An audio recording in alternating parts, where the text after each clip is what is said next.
Welcome back to the math warriors. आप लोगों को बताना चाहूँगा कि मे बी आज से ही सीटेट 2021 का ऑनलाइन फॉर्म आ चुका है। आज से फॉर्म भरा जाएगा, ठीक है। 12 बजे के बाद या उसके भी बाद हो सकता है, क्या पता और लेट हो जाए, ठीक है। तो अभी उस फॉर्म को समझने के लिए बहुत सारे बच्चे कमेंट कर रहे हैं कि सर मैं बीएड 1 साल प्रमोट हो गया, सेकेंड ईयर में हूँ या पीटीसी है या जो भी है, ठीक है। जो भी आपके डाउट्स हैं इस वीडियो को आप देखें और समझें। एक एक चीज मैं आपको बताने की कोशिश करूंगा, आप बिल्कुल भी टेंशन ना लें, ठीक है। आप इस चैनल को सब्सक्राइब करें, लाइक करें, शेयर करें। फॉर्म को कैसे भरना, क्या क्या चीजें आपको जरूरी होंगी, सब कुछ बताऊंगा। फॉर्म की फीस जो यहाँ पर दी गई वो गलत दी गई।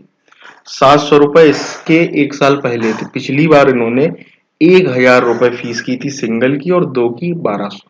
मैं आपको क्लियर कट बता सकता हूँ पिछली बार, ठीक है। तो इस बार भी मे बी इतनी ही रखें। और ऑनलाइन इस बार पेपर करा रहे हैं तो एक दिन में ऑनलाइन पेपर कराना थोड़ा सा मुश्किल है। बाद बाकी अभी वो चीजें और क्लियर होंगी जब पूरा नोटिस आएगा। अभी एक शॉर्ट नोटिस आया हुआ है, ठीक है। तो चलिए देख लेते हैं। सरकारी रिजल्ट आपके सामने खुला हुआ है, देखते हैं। तो यहाँ पर आप देखेंगे नोटिफिकेशन ये दिखा रहे हैं और शॉर्ट इंफॉर्मेशन। इस चीज को भी आप समझ लें कि सीबीएसई ये देखिएगा कक्षा 1 से 5 तक अगर आप किसी भी, ये पहली बात तो आप समझ लें, ऑल इंडिया वैलिड होता है सीटेट, ठीक है। अगर आप सीटेट पास कर लेते हैं तो यूपी में तो ऐसा है कि आप चाहे यूपीटीटी पास करें या ना करें वो एलिजिबल होगा, हर जगह ही है, ठीक है। सेंट्रल का अगर आप पास कर लें तो जरूरी नहीं है कि आप अपने राज्य का पास करें। नंबर 1 पर चाहे उत्तराखंड टीटी हो, कोई भी टीटी हो, ठीक है। आप जूनियर शिक्षक भर्ती की बात कर लें, जूनियर में भी यही है 6 से 8। अगर आप, और अगर आप जैसे केवीएस की है, एनपीएस एनवीएस की है, किसी भी वैकेंसी की तैयारी कर रहे हैं, केंद्रीय विद्यालय की है, टीचर बनना चाहते हैं, शिक्षक बनना चाहते हैं, तो ये एग्जाम है उसके लिए, ठीक। इसको बोलते हैं सेंट्रल टीचर एलिजिबिलिटी टेस्ट, ठीक है। सीबीएसई कंडक्ट कराती है तो पेपर काफी अच्छा रहता है। मतलब ये नहीं रहता कि बच्चों के तरीके पेपर है, ठीक है। मेन पेडागॉगी इसमें ज्यादा आती है। पेडागॉगी मतलब होता है शिक्षण अधिगम ज्यादा आता है। इस बात को आप अच्छे से समझ लें। जिसमें जो क्वेश्चंस होते हैं, मैं खुद प्राइमरी जूनियर सब कुछ क्लियर हूँ, ठीक है। तो आपको मैं बता सकता हूँ कि ये सरल भी है और कठिन भी है।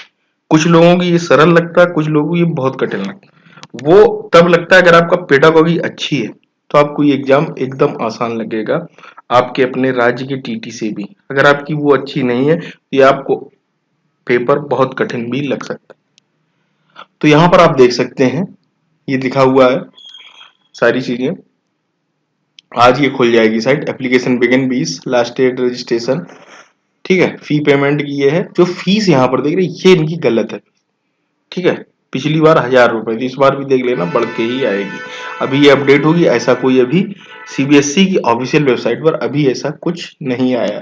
आज आने के प्रबल चांसेज है, उन्होंने एक शॉर्ट नोटिस दिया हुआ है। तो अब बात कर लेते हैं कौन कौन लोग एलिजिबल हैं। सीनियर सेकेंडरी और इट्स इक्विवेलेंट, मतलब 50% मार्क्स आपके होने चाहिए। इस बात को आप अच्छे से समझ लें। और appearing in final year of 2 year diploma, जैसे मान लीजिए आप फाइनल ईयर है। अब इस बात को यहाँ पर मैं क्लियर करूंगा आपके लिए, ठीक है। अगर आप फाइनल ईयर, मान लीजिए 1 साल का आपका रिजल्ट आ गया, आप कॉन्सेप्ट को समझ लेना बहुत अच्छे से। अगर आपका सेमेस्टर वाइज एग्जाम होता है, ठीक है, तो 2 सेमेस्टर आपने अगर पास कर लिए, दूसरे सेमेस्टर का रिजल्ट आना जरूरी है।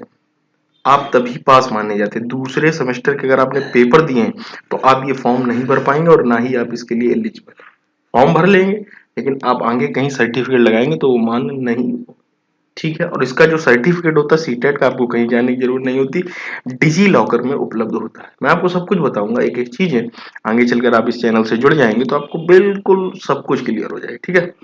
तो यहाँ पर होता क्या है कि 50% आपके मार्क्स होने चाहिए इंटर में। और जो मतलब आप अगर कोई डिप्लोमा कर रहे हैं, ठीक है, जैसे डीएलएड बीटीसी यूपी में होता है, हर राज्य में अलग अलग होते हैं, ठीक है। तो वो अगर आप कोई भी डिप्लोमा कर रहे हैं तो आपका अगर सेमेस्टर वाइज प्रक्रिया है तो आपके दोनों सेमेस्टर का रिजल्ट आ जाना चाहिए। आप थर्ड सेमेस्टर में अपीयर होने चाहिए तो आप अलाउ हैं, ठीक है। अच्छे से समझ लो बात को। नंबर 2, अगर आप मान लीजिए वार्षिक वाला है, 1 साल वाला, तो आप 1 साल का रिजल्ट आ जाना चाहिए। आप मान लीजिए बीएड कर रहे हैं, 2 साल की बीएड है आपकी, पहले वाले का रिजल्ट आना जरूरी है, ये आपको मैं फिर बोल रहा हूँ, अगर आप लोगों का रिजल्ट नहीं आया यूनिवर्सिटी या कहीं का, तो आप लोग रिजल्ट निकलवाने की कोशिश करें। ठीक है, दोनों बातों को समझा दिया। अगला पॉइंट है सीनियर सेकेंडरी और एटलीस्ट 45% मान पास आउट अपीयरिंग इनटू ए डिप्लोमा एज पर एनसीटी 2002। ठीक है, सीनियर सेकेंडरी और 4 ईयर बीएलएड वालों के लिए 50%, और ये बीएड बीएड उनके लिए है जो अपीयरिंग इनटू ये डिप्लोमा, ये ग्रेजुएशन विद 50%, ग्रेजुएशन की 50% होनी चाहिए, और एक 1 ईयर की बीएड एग्जामिनेशन। ठीक है, और ग्रेजुएशन एंड पास्ट और अपीयरिंग, देखो साफ साफ लिखा हुआ, हर जगह यही लिखा हुआ है, ग्रेजुएशन एंड पास्ट। कहीं कहीं देखिए इंटर से होता है, कहीं कहीं ग्रेजुएशन के बाद, जैसे यूपी में जो है बीटीसी या डीएलएड ग्रेजुएशन के बाद होता है, तो यहाँ पर साफ लिखा ग्रेजुएशन एंड पास्ट और अपीयरिंग इन फाइनल ईयर, या तो पास्ट हो, ठीक है, डिप्लोमा में, या आप अपीयरिंग हो। साफ साफ अपीयरिंग का मतलब यही होता है कि लास्ट ईयर, ठीक है, लास्ट ईयर, तो आप लोग एग्जाम दे सकते हैं। जैसे कुछ लोग बोल रहे हैं कि बीटीसी का रिजल्ट नहीं, वैसे 2019 बैच का यूपी का रिजल्ट तो आ चुका है। ठीक है, तो वो लोग सारे अलाउ हुई है, तीसरे सेमेस्टर का भी उनका आ चुका है। ठीक है, और अगर आप बीएड की बात करें, बीएड का मान लीजिए कुछ लोग प्रमोट किए गए।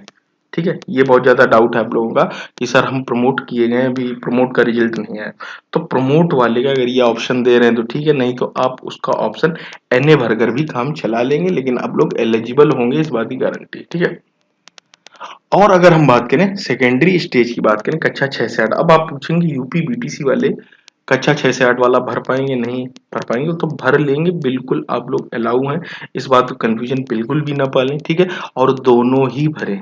ठीक है, यहाँ पर जो जूनियर शिक्षक भर्ती हो रही यूपी में, वहां पर अलाउ कर दिया गया है पीटीसी वालों को, डीएलएड वालों को, कहां पर, जूनियर में, तो अब जूनियर का आप लोगों को टीटी चाहिए, इसलिए आपको पास होना जरूरी है, तो दोनों ही भरें, दोनों ही अलाउ है। और ये जो सर्टिफिकेट है ये आपका आजीवन अब मान्य, सीटेट हो चाहे आपका राज्य का हो, राज्य का कई कई राज्यों ने अभी नहीं किया, जैसे यूपी ने कर दिया है आजीवन। ठीक, और यहाँ पर भी वही सारी चीजें लिखी हुई हैं कक्षा 6 से 8 में, और कक्षा जो 6 से 8 का जूनियर होता है ये हर जगह आपका अलाउ होता है। आप जूनियर शिक्षक भर्ती कहीं भी इंडिया में देख सकते हैं, कक्षा 6 से 8, टीजीटी भी आप देख सकते हैं इसी से। ठीक है, तो टेट सीटेट आपको पास होना चाहिए, अगर आप सीटेट पास कर लेते तो आपको अपने रीजन का TT teacher eligibility test pass करने की कोई जरूरत नहीं। अब आपको मैं बता दूं सर्टिफिकेट कौन कौन से जरूरी होंगे। ठीक है, हाई स्कूल मार्कशीट सनद, इंटर की मार्कशीट सनद, ग्रेजुएशन की मार्कशीट, और आपकी डिग्री। ठीक है, डिग्री भी लग जाएगी, जरूरी है। ठीक है, और नहीं तो प्रोविजनल चल जाएगा, कोई दिक्कत नहीं, वो जब फॉर्म आएगा तब चीजें और क्लियर होंगी, लेकिन मार्कशीट होना बहुत जरूरी है, उसके नंबर भी लिखे जाएंगे। ठीक है, और सभी के नंबर लिखे जाएंगे, कितने कितने आपने पाए हैं, परसेंटेज लिखा जाएगा, सीजीपीए अगर आप सीबीएसई वगैरह से हैं तो सीजीपीए लिखा जाएगा, और आपकी फोटो होगी, सिग्नेचर होगा, और जो आपने डिप्लोमा या डिग्री की है तो उसका भी भरा जाएगा। अगर आप अपीयरिंग है तो अपीयरिंग का ऑप्शन चूज करेंगे, अगर आप पास्ट हैं तो पास्ट का चूज करेंगे। ठीक है, अपने महाविद्यालय का नाम आपको भरना होगा, सब कुछ आपको ये डिटेल भरनी होगी, जो आप नंबर अपने चढ़ाएंगे वो सही।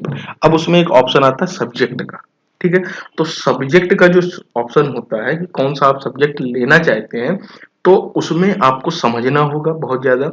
उसमें जो ऑप्शनल 2 सब्जेक्ट होते हैं, हिंदी और इंग्लिश और संस्कृत। ठीक है, हिंदी इंग्लिश संस्कृत में, तो वहां पर आप अपने हिसाब से भर सकते हैं, आप फर्स्ट लैंग्वेज हिंदी लेते हैं कि फर्स्ट लैंग्वेज इंग्लिश लेते हैं, वो सारी चीजें जब फॉर्म आएगा तभी आपको बहुत अच्छे से मैं समझा पाऊंगा। ठीक है, तो वो आपके ऊपर होता है, चॉइस इज योर होती है कि आप हिंदी का किस तरीके से, मतलब पहली लैंग्वेज आप हिंदी रखते हैं कि सेकंड लैंग्वेज आप इंग्लिश रखते हैं, या सेकंड लैंग्वेज आप संस्कृत चूज करते हैं। तीनों ऑप्शन आपके होते हैं, उर्दू भी होता है, कई सारे ऑप्शन होते हैं, वो जब एक्टिवेट होगा तब मैं आपको बताऊंगा।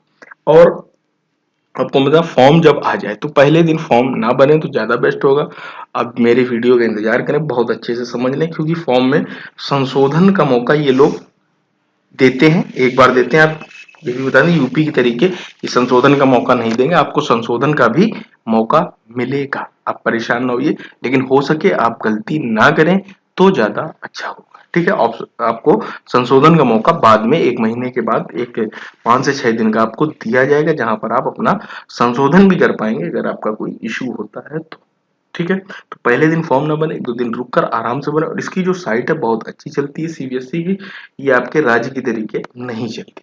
तो बस यही सारी बातें, तो जुड़े रहे मैथ वॉरियर, चैनल को सब्सक्राइब करें, लाइक करें, शेयर करें। मिलते दोस्तों अगली वीडियो में।